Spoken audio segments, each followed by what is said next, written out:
I'm going to make one thing clear before continuing on.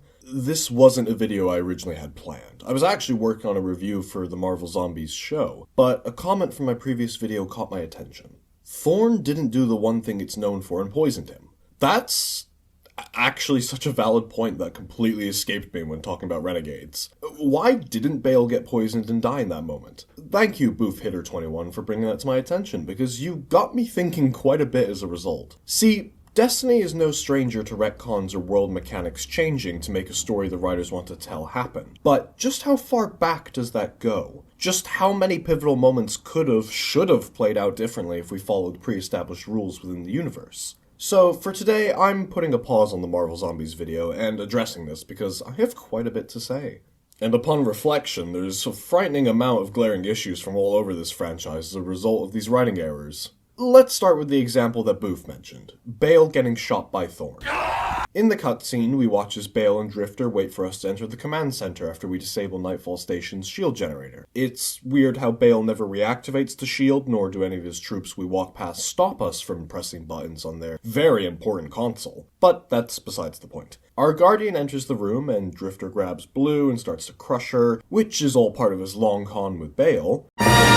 Drifter then spins around to shoot Bale instead of crushing Blue, but Bale was prepared because he freezes Drifter's arm with stasis and stabs him in the gut with his Praxic blade. Drifter drops a cold line before shooting off Bale's hand with Thorn, which he swapped to his free hand to do so. Bale escapes, and we rush to Drifter's side. It seems like a dandy little action scene, right? Yeah, well, two pretty glaring issues with it form one massive plot hole. Bale shouldn't have survived this encounter. Like, at all. Let me explain. I'll start with the smaller of the two reasons Bale shouldn't have survived, which will feed into the bigger reason.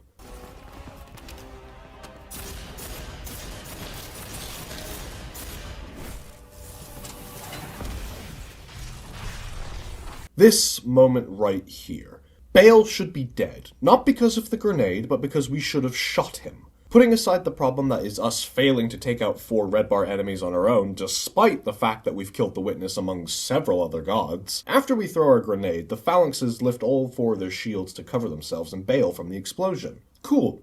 So now there's a massive opening. Why did we stop shooting? Why did we stop shooting? He's standing right there, vulnerable. Kill him before he has the chance to hurt anyone else. But we don't. And so Bale escapes and nearly kills us one mission later while we escape Nightfall Station, and then slips away to live to fight another day. I'm sure that won't bite us in the ass later. The second and way more glaring problem is that Bale does, in fact, get shot by Thorn before we even pick up the gun, by Drifter. So Bale got hit, and it's undeniable that it made impact because it literally severed his hand. So Bale should be experiencing the weapon's intrinsic perk, Mark of the Devourer, right? Wait, no, he isn't. Why isn't he being poisoned? Where are Drifter's DPS numbers? For comparison, here's what happens when you shoot an opponent with Thorn.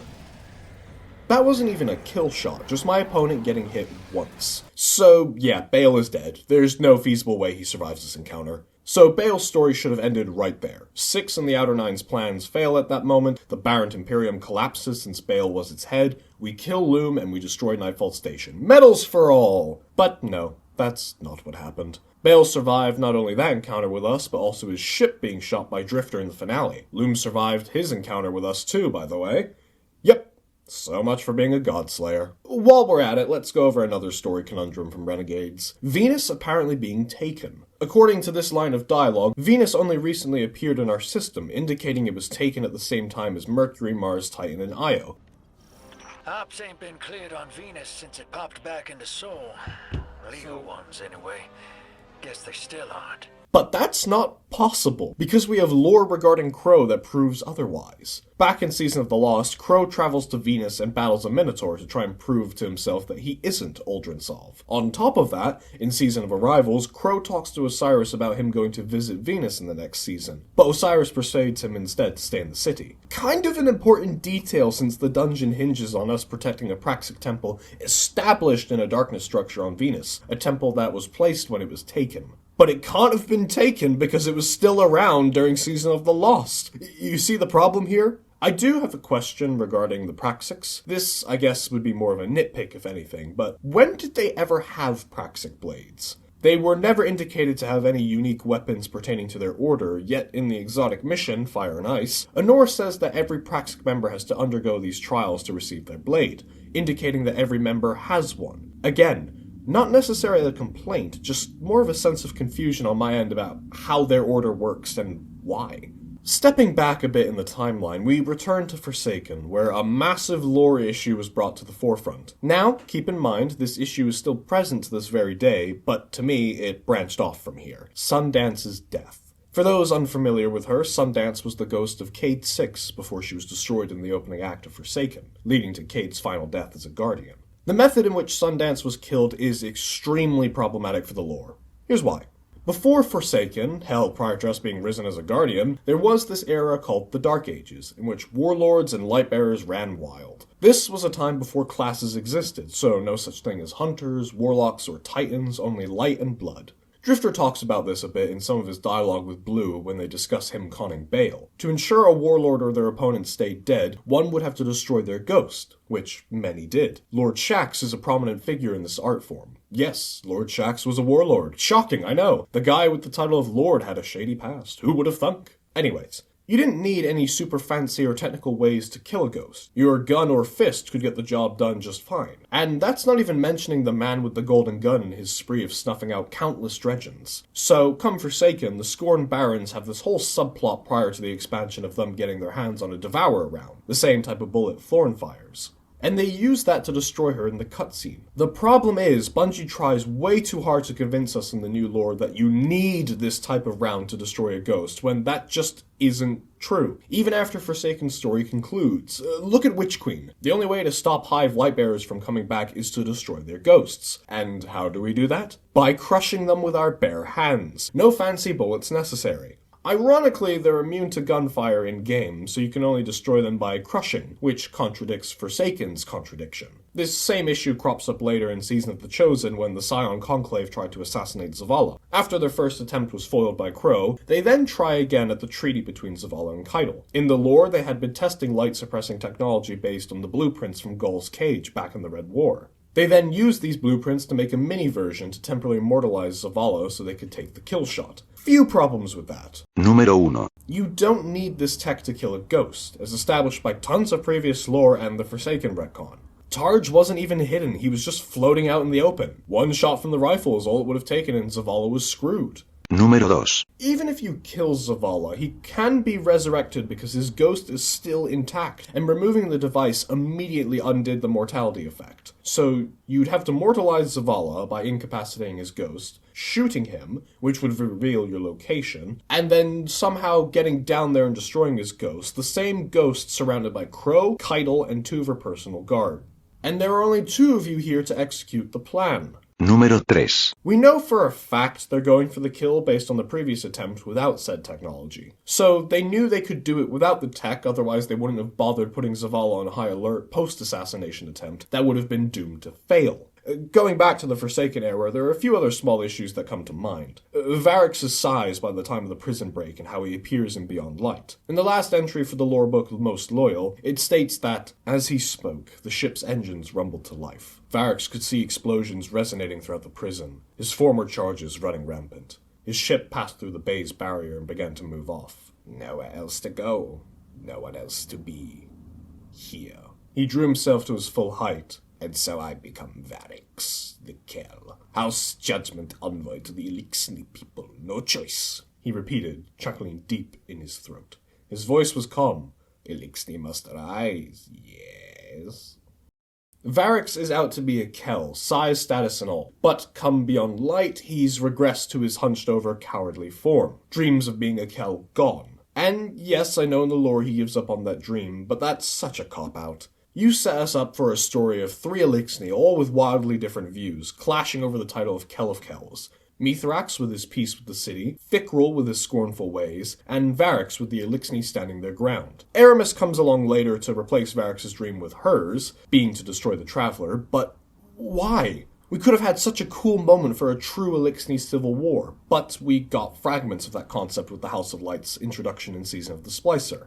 Moving on to the Scorn, 2 problems come when talking about them. Their origins and their autonomy. Regarding their origins, we know from the Forsaken Prince lorebook that Uldren and Thickrul found the House of Kings on Mars and slaughtered them, alongside docking their Kell Krask, who was presumably killed after. We can infer that the dead kings were turned into the first set of Scorn soldiers. The problem was how they were killed off. You have this house, a house so secretive that its troops only appeared in several areas of the Cosmodrome, and we've never fought a member of the House of Kings being higher in rank than a Baron. So powerful that it could gather the houses together to coordinate an assault on the city, a historic moment now known as the Battle of the Twilight Gap. A house so powerful that it understood the House of Judgment because they ended the Edge Wars together. So powerful that it maintained the power vacuum of the House of Devils to sustain their own beliefs in sacred machines, all to be killed off in the lore book. Absolute genius. With the Scorn's autonomy, we get told contradictory information. On one hand, we're told in Season of the Lost that the Scorn had become fully sentient, forming their own culture and consciousness, etc. However, in The Witch Queen, Ikora states that the Scorn do not act unless directed, contradicting their previously established autonomy.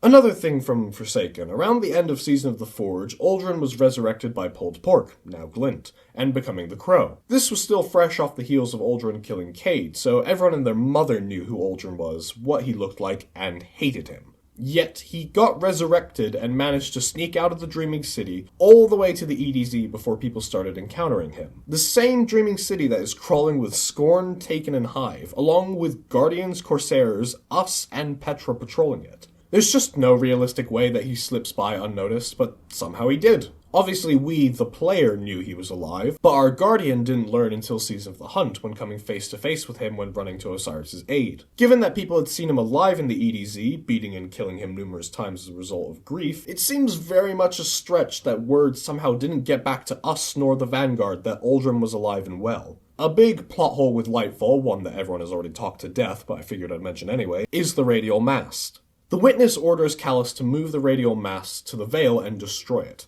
You will link the radial mast and see the Veil destroyed. The final shape rests upon it. Indeed, my witness. Only later to reveal that it never needed the radial mast and absolutely did not want the Veil destroyed, so it could enact its plan to open the portal to the Traveler's Pale Heart. Had Rohan not destroyed the radial mast in the most contrived self-sacrifice ever, the Witness would never have been able to enact the final shape, rendering this entire game that has spanned eons ultimately pointless. Let's talk about Maya Sundaresh's plan and how she tried to execute it in Ash and Iron. Since her introduction as a new antagonist in episode Echoes, Maya has been dead set on bringing back her wife Chioma. She'd attempted to do so with multiple simulated copies from the VexNet, which failed, especially the part where she found and killed her real wife because she's so evil. Next, she tried to get a member of the Nine, 3, to swap her golden age with our current age on the timeline, which it couldn't do because the Nine can only bring things forward, never move them back. So she killed 3 in anger. Then came Ash and Iron, where she made a third attempt at executing her master plan. This time she wanted to use golden age technology to rewrite our timeline. To achieve this, she pulled Red Legion troops from an alternate timeline and bent them to her will. Problem is, if she can pull alternate versions of oneself from different timelines, why doesn't she pull an alternate Chioma here? The alternate versions from Echoes were Vex simulations, not from actual different timelines. So now that we know she has this ability, why doesn't she do it? Did the writers forget? Are they stupid? You can't even say this was a pre-existing problem, because it was one they invented for this plot point to happen. So just don't invent it. Write it another way that actually makes sense. The House of Exiles and the Edge of Fate don't work. This was already something I was cautious about back when they were confirmed to be present during the reveal streams for the Edge of Fate. Given all the previously established lore, the House of Exiles formed after the Fallen had arrived in Sol, made up of the outcasts of the houses in our solar system. Now, apparently, they did exist prior to arriving in Sol, and a portion of them peeled off to Kepler, where they grew very different morals compared to the version we encountered on the moon. There was such an easy fix to this too. As of right now, we don't know the fate of the following houses: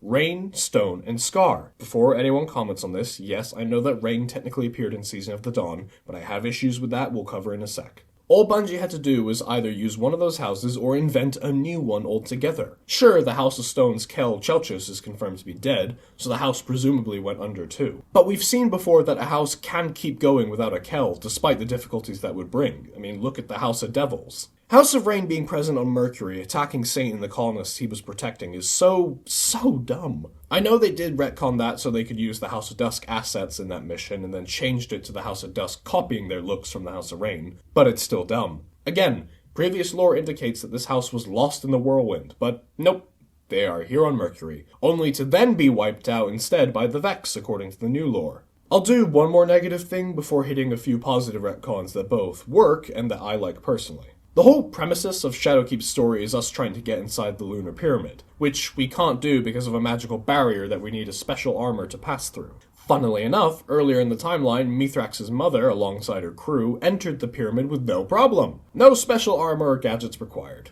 They chopped apart Nezarek's body and distributed these relics among themselves, all save for his head, all of which would come into play later with Mithrax's story. So, some random Eliksni can walk in, but we can't. They didn't have to physically fight any nightmares or anything. I call bullshit.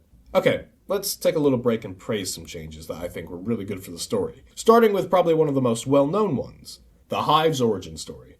Originally, we knew the Hive to have willingly subjugated themselves to the Worm Gods in an attempt to survive the coming God Wave, presumably caused by the Traveler. Oryx, Savathun, and Xivu Arath, as they're now known as, ventured into the deep and struck a bargain that would change the fate of many species across galaxies, including ours. Fast forward to the events of the Witch Queen, and it is revealed that the Witness manipulated Savathun into persuading her sisters to join her in finding the Worm Gods by playing to her fears. The God Wave was never real, as far as we can tell. It may have never actually been a possibility at all, but the Witness's manipulations bore the desired fruits, and so the Hive came to be. It was such a jaw-dropping moment experiencing that twist for the first time. Savathun, the Hive god of deception and cunning, was tricked! No notes, beautiful addition to the lore, wouldn't change a thing about it.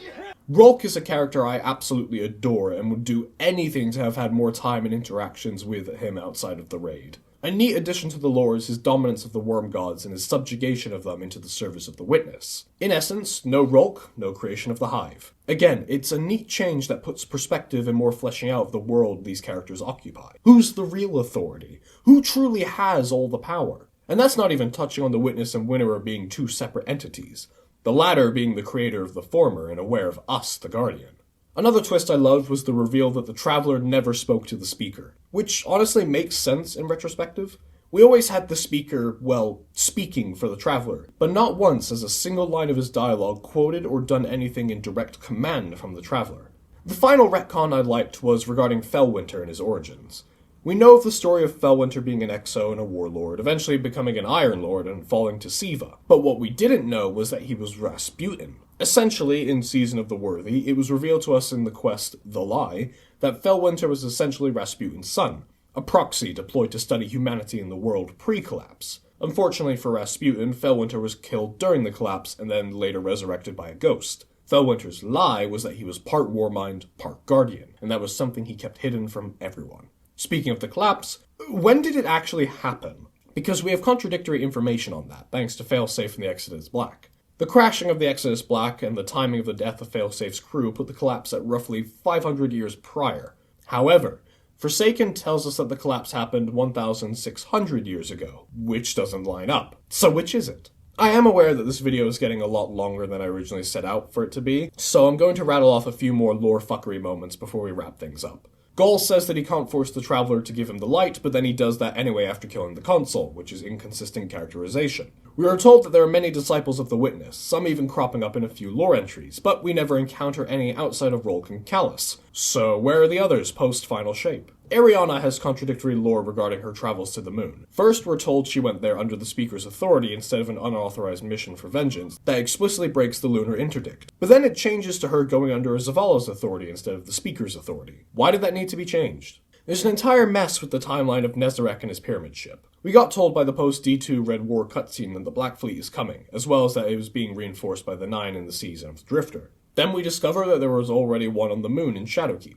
And later it gets confirmed that this is Nezarek's ship specifically. The lunar pyramid crashes, as we learn, into the moon during the collapse. If you go by the implications of all prior lore entries, the lunar pyramid was retconned to have always existed pre-collapse and then only existed post-collapse. One moment it's empty, and then another it's housed a previously undiscovered entity. One moment we are unable to enter it without special protection, but another it can be entered by some random Eliksni. Maybe the barrier only appeared after it's reawakened? That's purely headcanon, as we never get an actual explanation, but it's the best way this makes sense. Spider's entry into the last city. We get some lore during the Guardian games suggesting that the Spider was already operating within the last city, yet during Season of the Plunder, the opening mission has us rescuing and then subsequently smuggling him into the city, creating a contradiction. Neo Muna and Kepler's secret civilizations. They just don't work. You mean to tell me they managed to remain hidden for not only one, but two invasions of our system?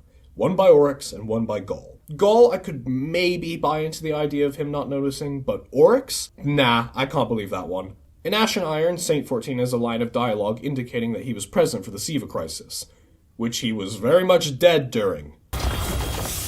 When we fought House of Devils over Siva, I thought all splicers were enemies. Rasputin being freed in D1 to being freed in D2. In D1, we free Rasputin from Earth by activating the array in the mission, The Last Array. We later re-free Rasputin at the end of the Warmind DLC. Also, he is 100% alive in the form of Archie, kind of defeating the point of his sacrifice at the end of Season of the Seraph. The Black Heart versus the Veil. The Black Heart that was found in the Black Garden was originally implied to be a unique, ancient, singular entity, tied to the darkness. A sort of trap, if you will, to indicate that the Traveler was healing if it was destroyed. Later lore from Lightfall suggested that the Vex were trying to copy the Veil to create it, making the Black Heart's origins and significance feel inconsistent. Sir Ido and the Awoken. Sir died at the Amethyst because the Nine were using the Raising as a cover for some sort of devious plan of theirs. The issue being, Amethyst is near the beginning of the conflict between the Wolves and the Reef, meaning there would have been no time for Sir to gain the reputation of Vadicis, or, in our tongue, Sir the Unrelenting. On top of that, the Awoken aren't consistent in their power levels. They go from asking for our help to deal with the House of Wolves' rebellion to having pocket universes, hidden cities, wish dragons, and stasis weapons in the form of Agger's Scepter. My final and most annoying retcon is, who the hell was Elsie talking to when she left us on Venus back in D1? Sorry for the long rant. This started as me going over a few issues story-wise that came to mind, but as I looked more into it, more and more issues cropped up elsewhere in the story, to the point that I'm now here at the bottom of the 6th page in what was supposed to be a short script. Keep in mind that the previous video script was 7 pages long, and that covered a lot more in-depth topics. Anyways, I've said my piece, so now I'm going to go back to working on the Marvel Zombies review. Expect that to be the next upload whenever that comes out, hopefully within the coming weeks. Until next time, toodaloo!